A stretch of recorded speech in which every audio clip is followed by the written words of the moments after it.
పైకి రౌడీలాగా, మాస్ హీరోలాగా కనిపించే బాలు మనస్తత్వం, వ్యక్తిత్వం ఎలాంటిదంటే తను తప్పు చేశాను అని నమ్మితే వాళ్ళని క్షమాపణలు అడుగుతాడు. తప్పు చేశాను నేను అన్నట్టు. అయితే తప్పు చేయకపోతే మాత్రం వాళ్ళని తాట తీసేస్తాడు తన మీద ఎవరైనా తప్పుడు ఆరోపణలు గాని చేస్తే. అయితే ఇంకా ఇంటి ఓనర్ వాళ్ళని క్షమాపణ అడిగిన విషయం మీనా తెలుసుకుంటుంది. అస్సలు నమ్మదు.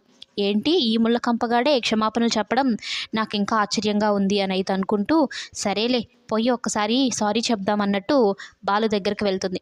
బాలు బాధ అంతా ఇంతా కాదు. 10 షాపులు తిరిగి మరీ తనకు నచ్చిన బ్రాండ్‌ని తెచ్చుకుంటే, మీనా కళ్ళ ముందే ఢమాలని కిందకేసి పగలగొట్టేస్తుంది. అదే బాధలో ఆ బాటిల్ పగిలిపోయిన బాటిల్ దగ్గర కూర్చొని బాలు బాధపడుతూ ఉంటాడు. ఇంతలో మీనా వచ్చి, సారీ నేను అలా ఆలోచించకుండా ఉండాల్సింది, ఆవేశపడకుండా ఉండాల్సింది, తప్పు తెలుసుకున్నాను అనైతే చెప్తూ ఉంటే, ఇక బాలు ఉండి నేను చెప్తున్నా విన్నావా అమ్మ తల్లి? వినలేదు కదా నువ్వు అనైతే అంటూ ఉంటాడు. నాకిప్పటికి కూడా ఆశ్చర్యంగా ఉంది.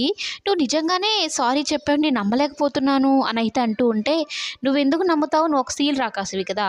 నువ్వు నమ్మనే నమ్మవు. అయినా నేను తప్పు చేశాను అని నమ్మితే ఖచ్చితంగా నేను క్షమాపణ చెప్తాను. చెయ్యని తప్పుకి నిందలు మోయాలన్నా, ఆ బాధ భరించాలన్నా చాలా కష్టం. అయినా ఆ గొడవలన్నీ ఇప్పుడెందుకులే, అలాంటి బాధ మీ ఇంట్లో వాళ్ళకి ఉండకూడదని, నేను చేసిన తప్పుకి మీ ఇంట్లో వాళ్ళు శిక్ష పడకూడదని వెళ్ళి క్షమాపణ చెప్పాను అని బాలు చెప్తూ ఉంటే, అమ్మో! పర్లేదే ఈ ముళ్ళ కంపగాడిలో ఇన్ని మంచి లక్షణాలున్నాయా? ఒక్కొక్కటిగా ఇప్పుడిప్పుడు బయటపడుతున్నాయి. పర్లేదు మా వారు మంచోడే అన్నట్టు మీనా కాస్త నవ్వుతూ ఉంటుందన్నమాట. సర్లే ఏం చేస్తాం ఇంకేం చేయలేం కదా! ఈ టైం అయితే గొంతులో ఆ మందు చుక్కలు పడకపోతే నా ప్రాణం ఊరుకుండదు.